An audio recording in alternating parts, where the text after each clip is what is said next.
வணக்கம் மாணவ தங்கங்களா, நலமா இருக்கீங்களா? 12th ஸ்டாண்டர்ட் கெமிஸ்ட்ரி யூனிட் 6ல புக் பேக் எவாலுவேஷன்ல கூடிய important question calculate the packing efficiency of BCC. ரொம்ப ரொம்ப ரொம்ப ரொம்ப இம்பார்ட்டன்ட் क्वेश्चन. பிசிசினா body centre cubic unit cell அப்படின்றது நமக்கு தெரியும். பேக்கிங் எஃபிஷியன்சி கண்டுபிடிக்க என்ன sir formula? Total volume of sphere in unit cell divided by volume of unit cell into 100. அதாவது வால்யூம், டோட்டல் வால்யூம் யூனிட் செல்ல எவ்வளவு sphere of volume of sphere இருக்கு, அதை 100 பார்த்தோம் அப்படின்னா அதுதான் பேக்கிங் எஃபிஷியன்சி அப்படின்னு தெரியும். ஸோ பேக்கிங் எஃபிஷியன்சி கண்டுபிடிக்க முன்னாடி நமக்கு அந்த கியூபிக் யூனிட் செல்ல வரைய தெரியணும். எப்படி சார் அது வரைகிறது, அதை தான் சார் சொல்ல போறேன். கவனமா கவனிங்க, ஏன்னா அதை வச்சு தான் நீங்க டெரைவ் பண்ண வேண்டியது வரும். அதனால ஃபர்ஸ்ட் என்ன பண்ணணும் அப்படின்னா நம்ம அந்த கியூபை வரைவோம். வாங்க எப்படி வரையன்னு பாருங்க. சார் வரையதை பாருங்க. இதை வச்சு தான் நமக்கு ரெண்டு ட்ரையாங்கிள் வச்சு நம்ம செய்வோம். இப்போ வாங்க அடுத்து இதுக்கு மேல இன்னொன்று போடுங்க. இதை ஜாயின் பண்ணிடுங்க அப்படியே. ஏன்னா கியூப் வச்சு நீங்கள் வந்து ட்ரையாங்கிள் வச்சு செஞ்சு பழகிட்டீங்க அப்படின்னா உங்களுக்கு மறக்கவே மறக்காது, ஈஸியாக இருக்கும். ரைட், இப்போ ஏ இங்கே போடுங்க. ஏ பி சி ஜி போட்டுருங்க. ரொம்ப அக்யூரேட்டாக வரணும் அவசியம் இல்லை, இது உங்களுடைய இதுக்காக மட்டும்தான், அதனால ஓரளவு வரைஞ்சிருங்க. ரைட், அடுத்து வந்து பார்த்தீங்கன்னா ட்ரையாங்கிள் ஏபிசி. நல்லா கவனிங்க, சார் போடுறீங்க கவனிங்க. இது ட்ரையாங்கிள் ஏபிசி, சரிங்களா? அடுத்த ட்ரையாங்கிள் வந்து என்னன்னா ஏசிஜி அப்படின்றது. கவனிங்க, இது ரெண்டையும் மார்க் பண்றேன். ஏசிஜி. சரி, இப்போ நமக்கு ரெண்டு ட்ரையாங்கிள் கிடைச்சிருச்சு. ஏபிசி ட்ரையாங்கிளும் அதே மாதிரி ஏசிஜி ட்ரையாங்கிளும். சரி, ரைட். இப்போ நமக்கு தெரியும் ஒரு யூனிட் செல் எப்படி இருக்கும் அப்படின்னா, அது கார்னர்ஸ்ல இந்த யூனிட் செல் எப்படி இருக்கும் அப்படின்னா, கார்னர்ல 8 ஆட்டமும் பாடி சென்டர்ல ஒரு ஆட்டம் இருக்கும். இதை பார்த்தீங்கன்னா ஸ்க்ரீன்ல போய் இமேஜ் இருக்குது பார்த்தீங்களா, அது மாதிரி தான் இருக்கும். பார்த்துக்கிட்டீங்களா? இப்போ அதை நல்லா கவனிச்சுக்கோங்க. இங்கே சார் அதை எக்ஸ்பிளைன் பண்ண போறேன் எப்படின்றத கவனித்தாங்களா. இங்கே இருக்கு பார்த்தீங்களா, இந்த கார்னர்ல இங்கே ஒரு ஸ்பியர் இருக்கும். அதே மாதிரி இந்த கார்னர்ல இங்கே ஒரு ஸ்பியர் இருக்கும். இங்கே பாடி சென்டர்ல ஒரு ஸ்பியர் இருக்கும். சரிங்களா? இங்கே வரைஞ்சு காமிக்கிறேன் பாருங்க. ஸோ இங்கே ஒரு ஸ்பியர், இங்கே ஒரு ஸ்பியர், இங்கே ஒரு ஸ்பியர். இது வந்து ரேடியஸ். அதே மாதிரி இதுவும் ரேடியஸாக இருக்கும். இது டோட்டலாக என்ன இருக்கும் அப்படின்னா 2r. ஏன்னா வந்து டயாமீட்டர், அப்போ என்னது 2r இருக்கும். சரிங்களா? அப்போ ஏஜி உடைய வேல்யூ வந்து என்னது 4r. இங்கே ஒரு r, இங்கே ஒரு r, இங்கே ஒரு 2r. மொத்தம் ஏஜி உடைய வேல்யூ வந்து என்னதுமா 4r. இதை நோட் பண்ணி வச்சுக்கோங்க, பின்னாடி எதுக்கு நான் சொல்றேன் சார். சரியா? ரைட், இப்போ வாங்க முதல்ல நம்ம ட்ரையாங்கிள் போயிடும். ட்ரையாங்கிள் ஏபிசி எடுத்துக்குவோம். Triangle ABC. Right, Pythagoras theorem படி பாத்தீங்க அப்படின்னா AC square is equal to AB square plus BC square அப்படி பாத்துக்கோம். இந்த எட்ஜ் லென்த் என்னது A தான் வேல்யூ. சரிங்களா? இப்போ சப்ஸ்டிட் பண்ண போறேன் சார். பாங்க A square plus A square என்ன வருது, எனக்கு 2A ஸ்கொயர் வருது. அப்ப AC square is equal to 2A square. இப்போ what is AC? AC equal to √2A. கண்டுபிடிச்சாச்சா? AC value கண்டுபிடிச்சாச்சா? ரைட், இப்போ அடுத்து எங்க போறேன் அப்படின்னா ட்ரையாங்கிள் ஏசிஜிக்கு போறேன். வாங்க பார்த்துலாமா எப்படின்றத? வாங்க பார்க்கலாம். ட்ரையாங்கிள் ஏசிஜி அப்படின்னு பார்க்கறேன். ஸோ ட்ரையாங்கிள் ஏசிஜி, இதுக்கு பிதாகரஸ் தியரம் அப்ளை பண்ணுவோம். பிதாகரஸ் தியரம் என்ன சொல்லுது? AG square is equal to AC square plus CG square அப்படின்னு சொல்லுது. நமக்கு தெரியும் what is AC √2A plus இதை ஸ்கொயர் பண்ணிக்கோங்க.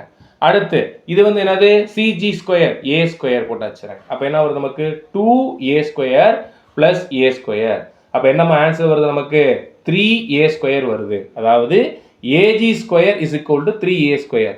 What is AG √3A. அப்போ கண்டுபிடிச்சாச்சா? ஏஜி கண்டுபிடிச்சாச்சா?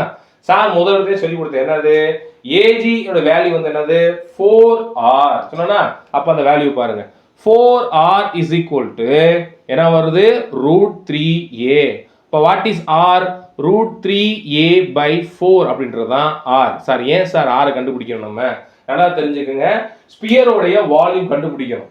அப்ப அதுக்கு ரேடியஸ் தெரிஞ்சாதான் கண்டுபிடிக்க முடியும். சரிங்களா? ஸ்பியரோடைய வால்யூம் கண்டுபிடிக்க என்ன ஃபார்முலா நமக்கு தெரியும்? 4/3/r³ வருது 6. சார் இங்க தான் சப்ஸ்டிட் பண்ண போறோம். வாங்க அது எப்படின்னு பார்க்கலாம். சரி, நம்ம r கண்டுபிடிச்சிட்டோம். இப்போ வாங்க பார்த்துக்கலாம். Volume of sphere, volume of sphere is equal to என்ன சொல்லியிருக்கோம் நம்ம? Formula 4/3/r³. சரிங்களா? இப்போ அந்த r வேல்யூவை என்ன பண்ணுவோம்? அதை சப்ஸ்டிட் பண்ணுவோம். என்ன பார்த்துக்கலாமா? 4/3 r cube இருக்கா சார் எப்படி எழுதுங்க அப்படிங்க √3 into √3 into √3 a cube divided by 4 into 4 into 4 தப்பு இல்லாம பண்ணிடுறோம் நம்ம சரிங்களா இந்த 4க்கு இந்த 4 கேன்சல் இந்த 3க்கு 2 √3 கேன்சல் ஆயிருக்கு இப்போ ரிமைனிங் என்ன இருக்கு பாருங்க நமக்கு answer by √3 a cube divided by 16 சரிங்களா ரைட் இங்க ஒரு விஷயத்தை நீங்க கவனிக்கணும் நீங்க இருக்கிறது நீங்க கண்டுபிடிச்ச வால்யூம் வந்து என்னன்னா ஒரு ஸ்பியரோட வால்யூம் தான் கண்டுபிடிச்சிருக்கீங்க சரிங்களா இந்த BCCல டோட்டல் நம்பர் ஆஃப் ஸ்பியர் எவ்வளவு அதான் வால்யூம் பாத்தீங்களா total volume of sphere in unit cell அப்ப BCCல மொத்தம் 2 ஸ்பியர் இருக்கும் அதாவது கார்னர் சுத்தி 8 அது எல்லாத்தையும் சேர்த்தா 1 நடுவுல இருக்க சேர்த்தா 1 மொத்தம் 2 இருக்கும் அப்ப என்ன பண்ணனும் டோட்டல் வால்யூம் ஆஃப் ஸ்பியர் பார்க்கணும் அப்ப என்ன பண்றேன்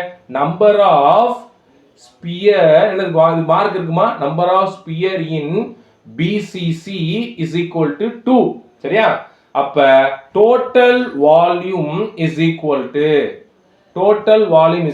2 into இத போட போறேன் by √3 a cube divided by 16 cancel பண்ணீங்க அப்படினா 8 அப்ப டோட்டல் வால்யூம் ஆஃப் ஸ்பியர் எவ்வளவு வருதுமா by √3 a cube divided by 8 இதுதான் டோட்டல் வால்யூம் ஆஃப் ஸ்பியர் சரிங்களா இப்போ நான் என்ன கண்டுபிடிக்க போறேன் அப்படினா பேக்கிங் எஃபிஷியன்சி கண்டுபிடிக்க போறேன் sir volume of unit cell கண்டுபிடிக்கல sir volume of unit cell வந்து கியூபா இருக்கு அப்ப கியூப் உடைய வால்யூம் என்னது a கியூப் அவ்வளவுதான் ஸ்ட்ரைட்டா அப்படியே நம்ம போட்டுறலாம் வாங்க இப்போ கண்டுபிடிக்க போறேன் சார் எழுத போறேன் பேக்கிங் எஃபிஷியன்சி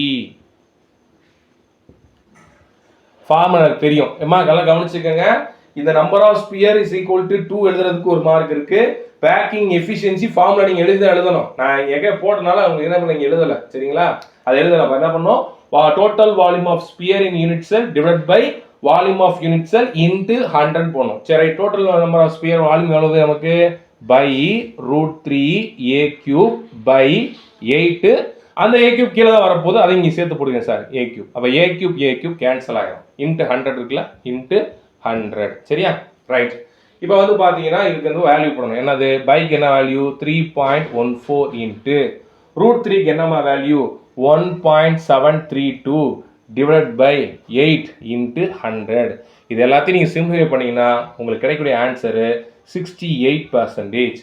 அப்ப பேக்கிங் எஃபிஷியன்சி ஆஃப் BCC வந்து எவ்வளவுமா 68%. கண்டிப்பா இந்த வீடியோ உங்களுக்கு யூஸ்ஃபுல்லா இருந்திருக்கும். இத நண்பர்களுக்கு ஷேர் பண்ணுங்க. மறக்காம நம்ம சேனலை சப்ஸ்கிரைப் பண்ணுங்க. தொடர்ந்து இந்த மாணவர்களா நன்றி.